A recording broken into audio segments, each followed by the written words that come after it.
Hey, what's up guys? Welcome back to the channel. My name is Frank Mularcik, and in this video we're going to be discussing how to calculate the amount of dividends received between two individual dates in Google Sheets. And to do that, we're going to be doing the Sumif formula. So we're going to be walking through how to set that up and some different cool things you can do with that. I also wanted to thank Roy because he left a comment asking for a video talking about this subject, and I thought it was a great idea, so I decided to make the video. So just thanks to Roy for asking that question, and I hope you guys enjoy the video.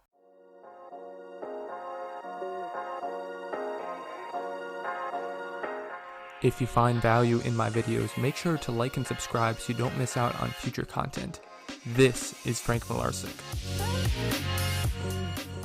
So right now we're in my dividend portfolio tracking spreadsheet, and this tab just details all the dividend payments we received. So it lists the ticker symbol, the date, some other information here, and it also lists the total payment that we received. So that's really the important information for what I'm going to show here, which is the ticker symbol, the date, and the total dividend.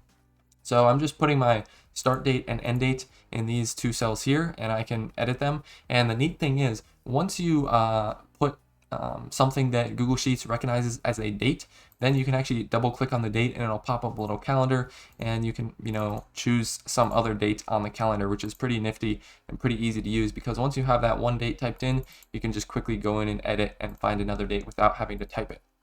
But moving on to the actual formula, we're going to do equal Sumifs, and the Sumifs formula basically just allows us to add up elements in a range based on multiple criteria. So the first parameter we need to pass is the sum range. So that's just going to be E through E, which is this payment column here. The next parameter is the criteria range, the first criteria range. So that's going to be the dates, because we want to basically filter out only the dividends from 2022. So we're going to do the B column because that's the one that has the dates. And then this second or third parameter is actually the criterion. So this is kind of a formula that we're going to use based on the criteria range values. So for this, we're basically going to say greater than or equal to, so that any dates that are greater than or equal to the start date are chosen. And how we're going to do that is with these quotation marks. So we're going to put in quotation marks greater than or equal to, and then we're going to put the ampersand sign. And what that allows us to do is it allows us to reference the value in a certain cell. And so we're going to reference the value right here in H4, which is where we have the start date. So that's the first criteria done. And then the second criteria is we want it to be less than or equal to the end date. So we're going to do pretty much the same thing, column B for the criteria range, and then for the criterion, we're just going to do less than or equal to, and then in this case, we're going to reference the end date. And when we close our parentheses, we're going to see that we got $22.55 in dividends since the beginning of 2022, basically. And if we want to see, for example, the dividends received just in May of 2022, we can just start off at May 1st and end off at May 31st, wherever that is, May 31st, and we can see that we received $6.89 in dividends in May. And the other thing I think is kind of cool is being able to see, how much we received in dividends from a specific company. And so in order to do that, we're going to do that calculation right here, where this is the ticker symbol of the company. And so this is a similar calculation. It's a little bit simpler. We just need one criteria.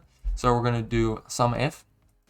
And then this one is a little bit different. So this first parameter is the range that we're checking against. So that is actually going to be the range with the ticker symbols. So that's going to be A through A. And then the second the second parameter is whatever we want the criteria to be, what we want to check for, and that's just going to be whatever is in this J2 cell here. And then the third parameter is the sum range, which is the range of values to sum, and that again is the payment value E through E. If we click enter, we can see we've received $4.38 from APD throughout the lifetime of our portfolio. And if we want to look at some other stock, maybe Apple, they're a particularly low paying dividend company, you can see we've only received 65 cents from owning Apple, which is not that much at all, but just another little interesting thing that I wanted to share with you guys.